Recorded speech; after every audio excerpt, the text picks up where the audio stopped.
Ok, donc la dernière fois, on a déjà commencé à parler des volumes et des capacités pulmonaires. On a expliqué qu'il y a 4 volumes pulmonaires qui sont donc le volume courant, le volume de réserve inspiratoire, le volume de réserve expiratoire et le volume résiduel. Et on a aussi 4 capacités.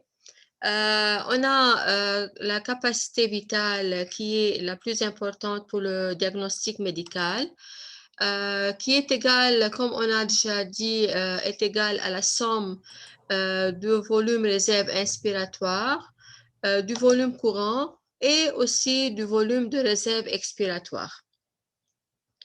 La capacité résiduelle fonctionnelle, c'est donc le volume courant avec le volume résiduel.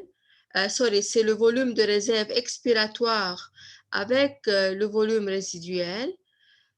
On a aussi la capacité inspiratoire qui est égale au volume de réserve inspiratoire avec le volume courant.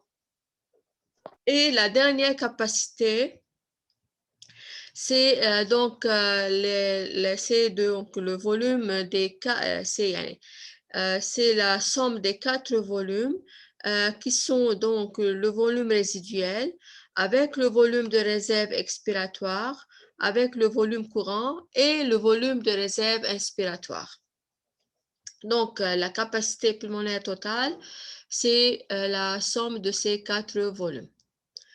Maintenant, on va parler donc du volume respiratoire par minute. Le volume respiratoire par minute, donc c'est la quantité d'air frais qui entre dans les voies respiratoires par minute.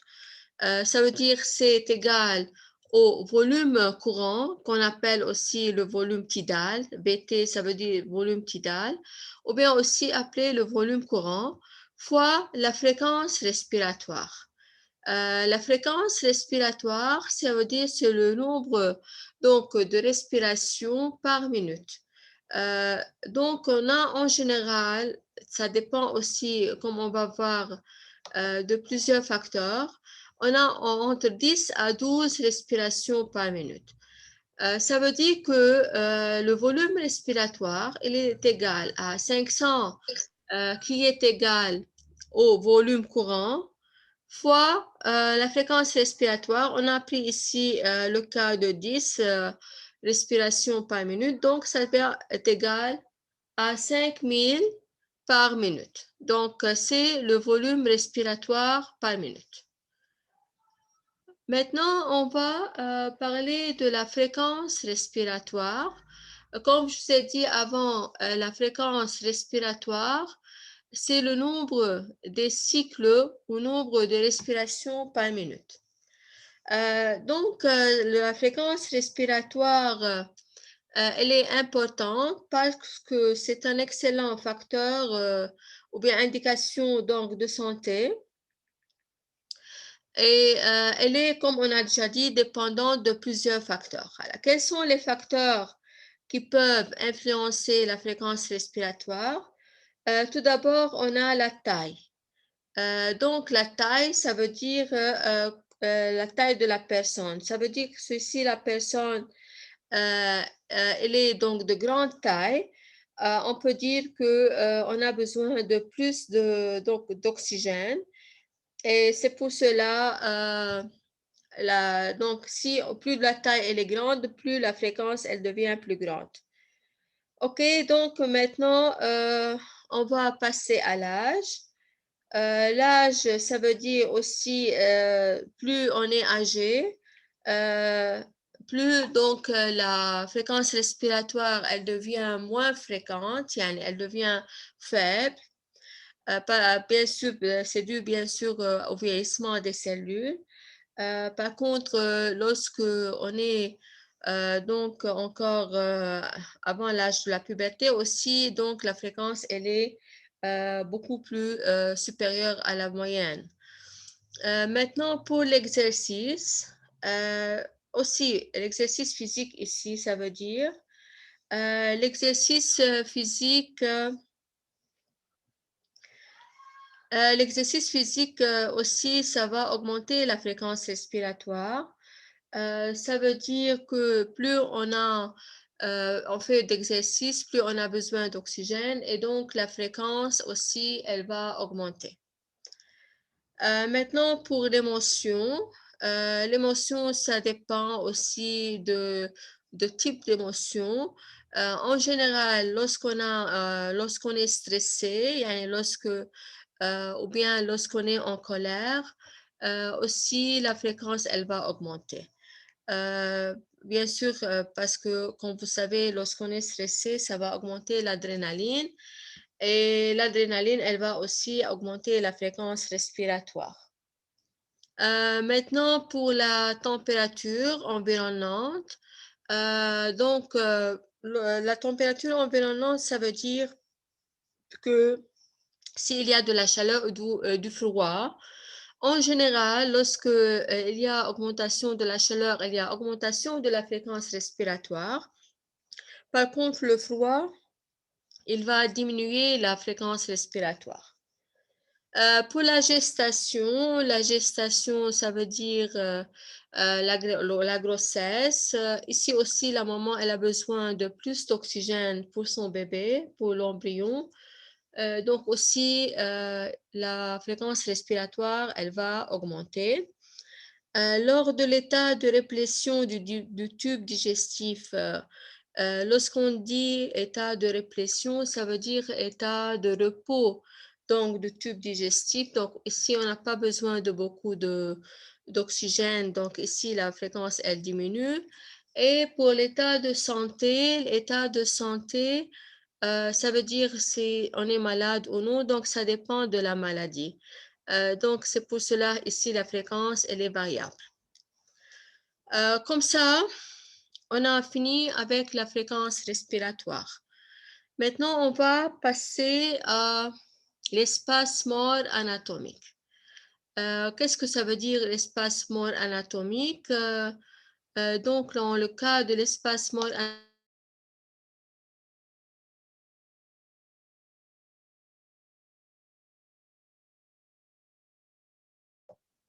donc, lorsqu'on dit un espace mort anatomique, ça veut dire que c'est la zone de conduction, ça veut dire c'est le volume où il n'y a pas participation aux échanges gazeux.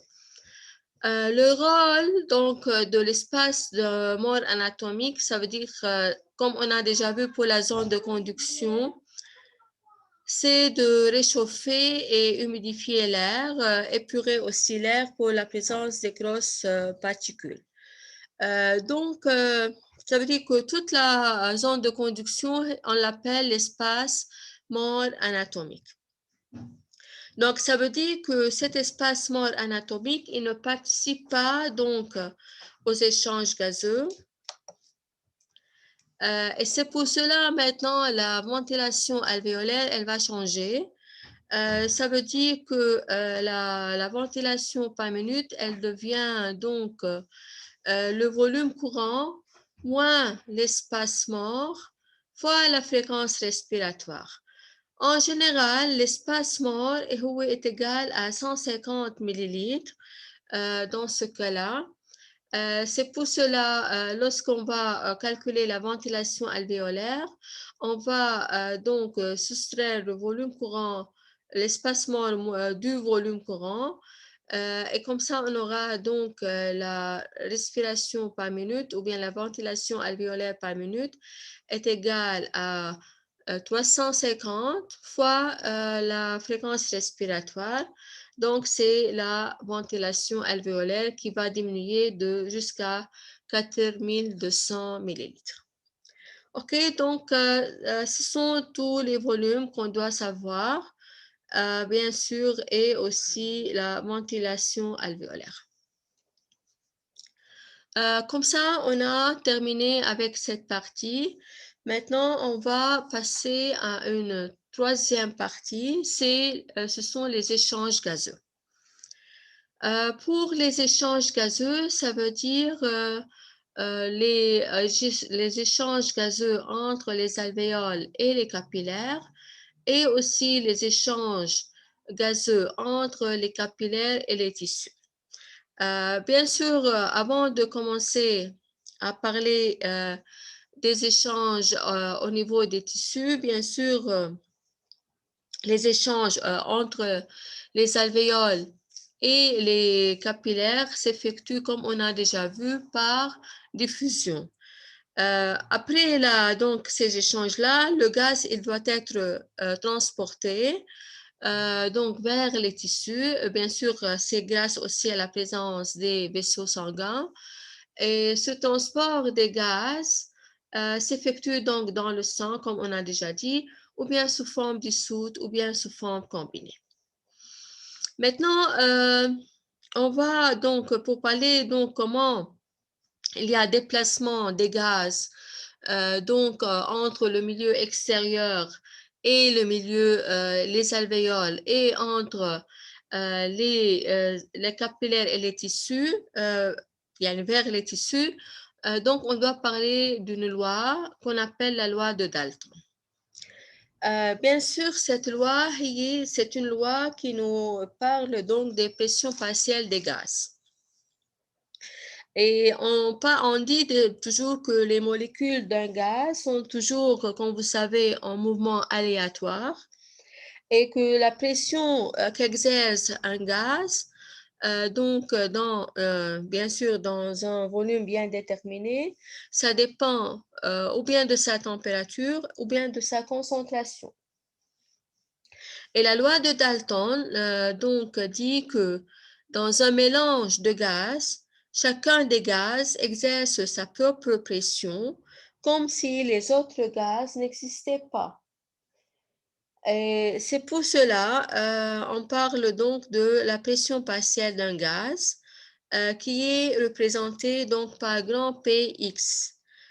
Donc, grand Px, ça veut dire que si on va prendre ici le cas de l'oxygène ou bien de CO2, on va donc écrire grand P dans ce cas-là, O2, par exemple, de cette façon.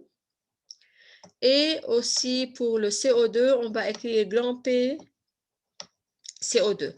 Ça veut dire que ce sont les pressions partielles de l'oxygène et de CO2. Donc, dans un mélange des gaz, la pression partielle elle est directement proportionnelle à son pourcentage dans le mélange. Ça veut dire si on va prendre la pression partielle de l'atmosphère, donc ça veut dire que la pression atmosphérique est égale à la somme de tous les pressions partielles de tous les gaz qui se trouvent dans l'atmosphère. Prenons le cas donc de l'atmosphère.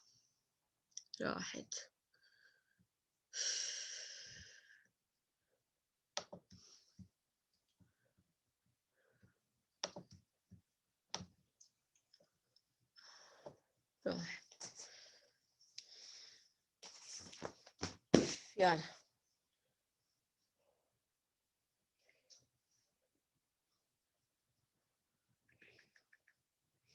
اليوم شيء